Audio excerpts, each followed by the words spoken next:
Evangelho, sexta-feira da 22ª semana do Tempo Comum.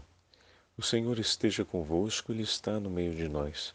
Proclamação do Evangelho de Jesus Cristo segundo São Lucas. Glória a vós, Senhor.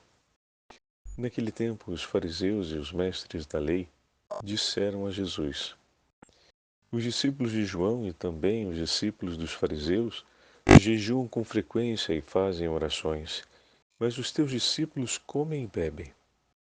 Jesus, porém, lhes disse: Os convidados de um casamento podem fazer jejum enquanto o noivo está com eles? Mas dias virão em que o noivo será tirado do meio deles.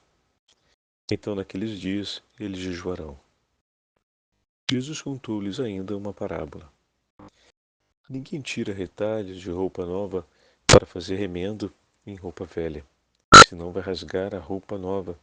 Não vai rasgar a roupa nova e o retalho novo não combinará com a roupa velha. Ninguém coloca vinho novo em odres velhos, porque senão o vinho novo arrebenta os odres velhos e se derrama, e os odres se perdem. Vinho novo deve ser colocado em odres novos, e ninguém, depois de beber vinho velho, deseja vinho novo, porque diz, o velho é melhor. Palavra da salvação. Glória a vós, Senhor. Sexta-feira da 22ª semana do Tempo Comum, em nome do Pai, do Filho e do Espírito Santo. Amém. Queridos irmãos e irmãs, a Santa Liturgia nos dá graça de continuarmos a meditar o 5º capítulo do Evangelho de São Lucas. Hoje, os fariseus aparecem diante de Jesus como interlocutores do Senhor para questionar a respeito do jejum superprecatório, que era o jejum praticado com o objetivo de promover a antecipação da vinda do Messias. Mas como assim, Padre Fábio? Existe essa possibilidade? Bom, os judeus, naquele momento, mais piedosos, os judeus mais piedosos, acreditavam que através do exercício do jejum, ou seja, da oferta do jejum,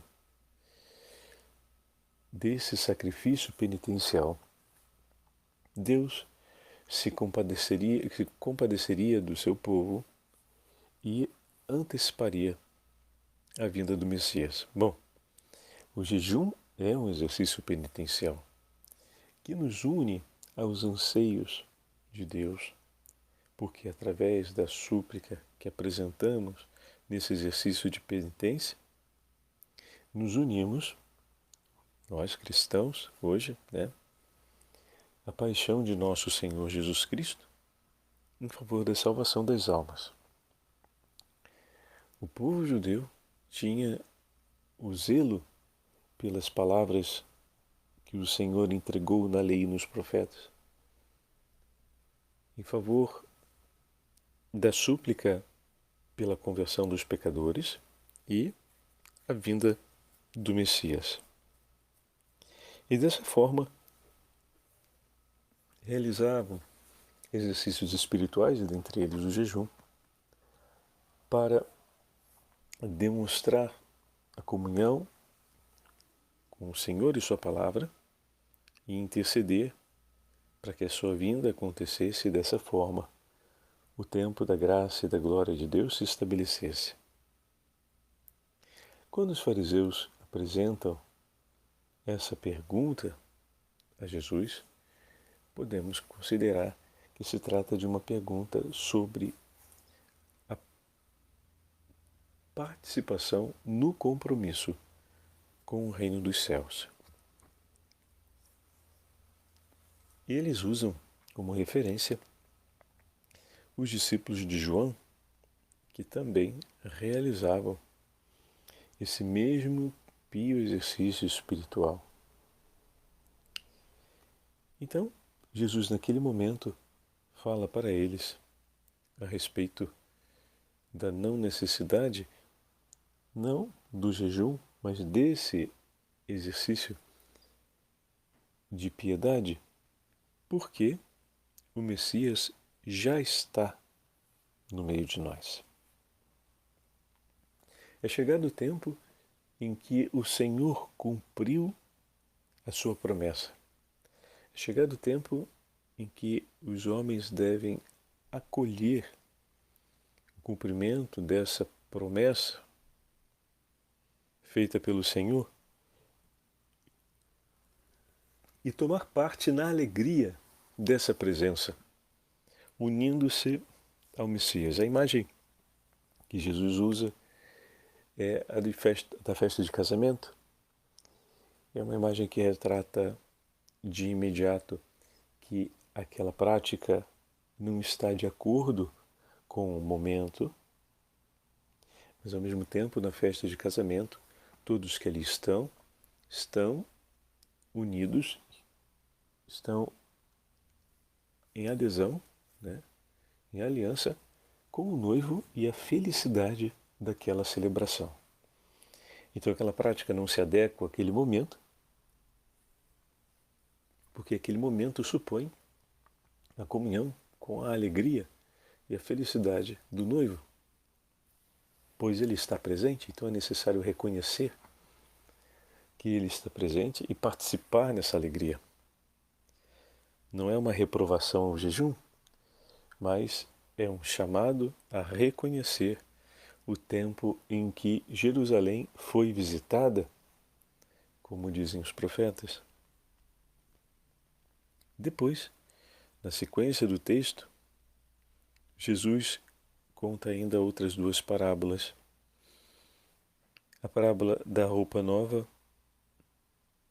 Ninguém pega um pedaço de roupa nova para fazer remendo em uma roupa velha, porque aquele pedacinho do tecido novo ainda vai se mover e dessa forma vai rasgar a roupa velha. O que significa que a escolha de uma prática ou de um comportamento pode ignorar completamente o momento e o significado daquilo que se tem nas mãos. É preciso olhar só para a necessidade de remendar e não para aquilo. Se eu olho, só para a necessidade de remendar e não olho para aquilo que tenho nas mãos, vou fazer uma escolha que não é boa. Da mesma forma, se aquilo que tenho nas mãos é ignorado, vou fazer uma escolha que não é boa. Dessa forma, se eles ignoram Jesus e os sinais realizados por ele, vão fazer uma escolha que não é boa, uma escolha que não vai ajudá-los a perceber o que tem nas mãos e a perder isso. Assim como a escolha de um pano novo para fazer um remendo numa roupa velha vai levar a perder a roupa velha. Assim também quem não reconhece a presença de Cristo e os sinais do reino dos céus realizados por ele e se dedica ainda às práticas antigas, ou seja, quem não reconhece e não se une a esses sinais que são entregues por Deus e admite uma outra atitude, uma outra prática, pode, por fim, perder o tempo da graça e perder esse grande tesouro que Deus oferece, que é a vinda e a presença do Messias. Por fim, a imagem na parábola do vinho e do odre. Segue da mesma forma, o objeto que deve conter o vinho, nesse caso o vinho novo, deve ser colocado nos odres novos.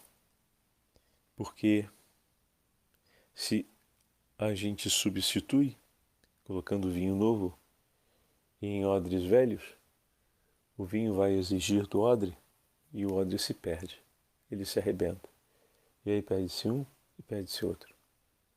Por isso, o acolhimento da Boa Nova do Senhor dos sinais dos tempos em que o Messias visita, em que Deus mesmo visita o seu povo, são sinais que devem ser acolhidos e prontamente amados, de maneira que o próprio Deus possa derramar sobre esse odre novo, que é o coração que o acolhe, o vinho novo, a boa nova do Evangelho. Se esse coração é como um odre velho, que não acolhe os sinais dos tempos, que não acolhe o momento em que o Senhor visita o seu povo, o vinho do Evangelho derramado sobre esse coração que resiste pode levá-lo a perder-se completamente, porque arrebentará o odre e se perderá tanto o odre como o vinho. Então as parábolas do Evangelho de hoje nos ajudam a compreender o quanto o Senhor nos chama a acolhermos o momento presente, o tempo da graça, quando o Senhor visitou o seu povo e nos entregou os sinais da sua misericórdia, os sinais da nossa salvação, e acolher com alegria tudo o que nos é oferecido por Deus, a fim de que o nosso coração cante os louvores do Senhor. O Senhor esteja convosco, Ele está no meio de nós. Pela intercessão da Imaculada Virgem Maria e São José, abençoe-vos o Deus Todo-Poderoso, Pai, Filho e Espírito Santo. Amém.